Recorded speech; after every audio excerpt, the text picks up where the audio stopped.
வணக்கம், இது உங்கள் சிவி ஜோன். எல்லாரும் எப்படி இருக்கீங்க? இப்போ பார்த்தீங்கன்னா பயங்கரமான ப்ரோமோ 4 வந்திருக்கு.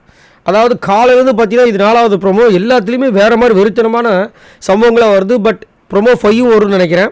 ஏன்னா சாச்சனாவோட என்ட்ரி எப்படி ப்ரோமோவில் இல்லாமல் எப்படி, அதுவும் வந்துட்டு டேடி டேடி விஜய் சேதுபதிக்காகவே வந்துட்டு இதை பண்ணுவாங்க. ஸோ இந்த ப்ரோமோ 4ல் பார்த்தீங்கன்னா தர்ஷா குப்தா அப்படியே பேயாட்டம் ஆடுறாங்க. அதுலேயும் குறிப்பாக அருண் அண்ட் முக்கியமாக முத்துவை வந்து போட்டு பொழக்கிறாங்க. அதுக்கு காரணம் என்ன தெரியுங்களா? ஒரு வாட்டி அவங்க பூண்டு சட்டின்னு ஒன்று செஞ்சுருப்பாங்க. அதை சாப்பிட்டவங்க எவ்வளோ நாள் கஷ்டப்படாங்க அவங்க வாய் வார்த்தையாக சொல்லும்போது நம்மளுக்கு தெரிஞ்சுது. ஸோ அந்த பூண்டு சட்னியோட விஷயங்கள் கிட்டத்தட்ட ஆச்சு. ரோடு போய் ரோடு வருன்ற மாதிரி கிபி 1945 நடந்திருக்கும் போல இருக்குது. அதை இப்போ வந்து எடுத்து வந்து வைக்கிறாங்க. என்ன சொல்கிறாங்கன்னா, என்ன ரொம்ப நேரமாக எதிர்பார்த்துட்ருக்கீங்களா? அதாவது உள்ளே வரும்போதே வந்து கை கொடுக்குறாரு முத்துக்குப்புறம் அவர்கிட்ட சொல்கிறாங்க. அதுக்கப்புறம் உள்ளே வந்து கார்டன் அந்த ஹாலில் உட்காந்து பேசிகிட்டு இருக்கும்போது யாரெல்லாம் என்னை வெளியே அனுப்பிச்சிங்களோ அவங்க எல்லாருக்கும் பதிலீடு கொடுத்து தர்ஷா அதை இல்லைன்னு காமிக்கிறதுக்காக நான் வந்திருக்கேன் அப்படின்றாங்க.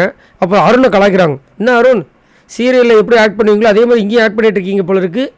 இப்போ எப்போ தான் நீங்கள் வந்து ரியல் அருண் ஃபேஸை காட்ட போகிறீங்க அப்படின்றாங்க. அதுக்கப்புறம் முத்துக்குமரை கலாய்க்கிறாங்க. எப்படி முத்து எல்லா நேரத்திலும் ஒரே மாதிரி ஃபேஸை வைக்கிறீங்க?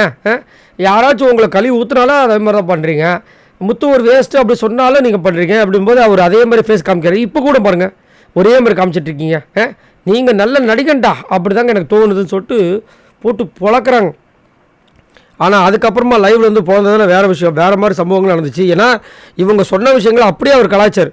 ஏம்மா உண்மையை தான் நான் சொன்னேன், நான் பின்னாடி எதுவுமே பேசலை, நீ வச்ச அந்த டிஷ்ஷு கேவலமாக இருந்துச்சு, அதை தான் நான் சொன்னேன் அப்படின்னு சொல்லிட்டு போட்டு பொழந்தார். சரி, நீங்கள் உங்களோட கருத்தை சொல்லுங்கள்.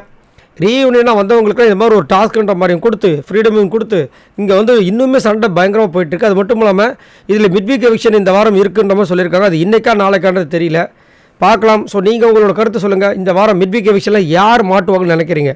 நிறைய பேர் வந்துட்டு, அதாவது நிறைய பேர் நம்ப வச்ச ஒரு சில சேனல்ஸ் வந்துட்டு முத்துக்குமர்னு சொல்கிறாங்க. அதை பற்றி உங்களோட கமெண்ட்ஸை சொல்லுங்கள். பாய் நண்பர்ல.